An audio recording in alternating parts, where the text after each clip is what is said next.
Hello, everyone. Well, we just had Thanksgiving, or probably most of you did. Maybe you're even having it today.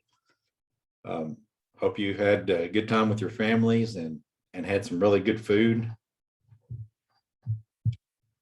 Well, today we'll get into our Bible trivia. I got lost my thought there for a second, thinking about Thanksgiving. Of course, I'm recording this before it happened, but anyway, I know it's going to be good.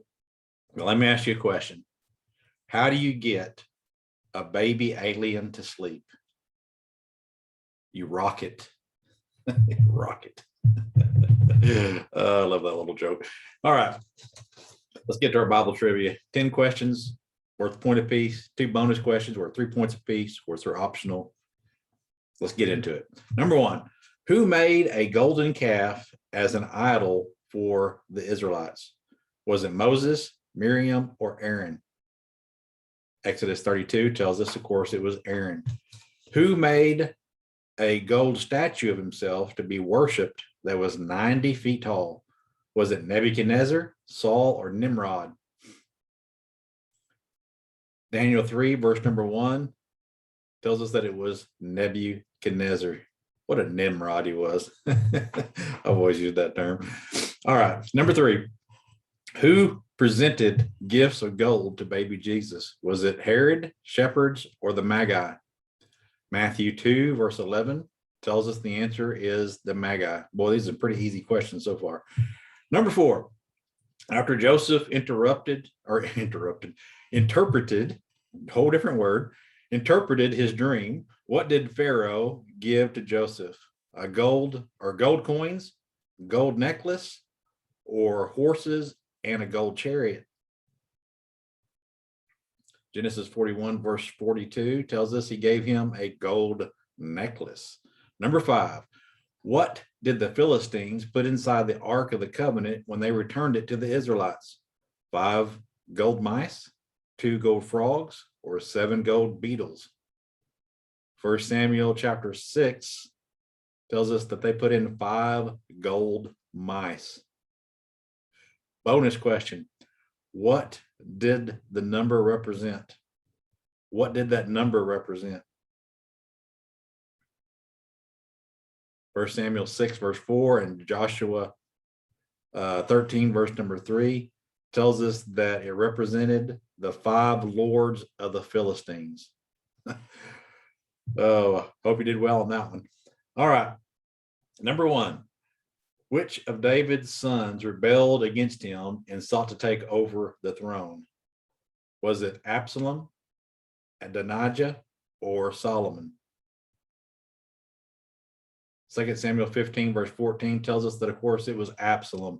Number 2, what was David's response to Absalom's rebellion? He imprisoned Absalom, Absalom was banned from Jerusalem, or David fled Jerusalem? 2 Samuel 15, verse number 14 tells us that David fled Jerusalem. Number 3, who was David's influential advisor who defected to Absalom's side? Was it Abner, Joab, or Ahithophel? 2 Samuel 15, verse 31 tells us that it was Ahithophel. Number 4, which of David's friends pretended to support Absalom but was actually keeping David informed of the events? Was it Ziba, Hushai, or Abiathar? 2 Samuel 15, verses 32 through 34, and verse number 30, and also verse 37 tells us that it was Hushai. I'm going to spell that for you because I'm probably mispronouncing it. And so you can decide whether you want to keep your points on this or not, but it's Hushai. Normally I'll look these things up, but I don't have time to do that today. Number 5, how did the rebellion between David and Absalom end? Absalom became king, Absalom died, David died. 2 Samuel 18, verses 14 through 15 tells us that Absalom died. And here's your bonus question. Who killed Absalom? Who killed him? 2 Samuel 18, verse 14 tells us that it was Joab. All right, I hope you did well. there were some easy questions in that, and there were some challenging questions in that. If you got all those right, I'll be super impressed. I wouldn't have gotten them all right. All right. Hope you have a great weekend, and hope you finish all those leftovers from Thanksgiving over, and hope you can maybe a little bit later, get that belt back on that tighter rung than it was, or the tighter hole, because it's probably out now from all the food you've been eating. Anyway, have a great weekend.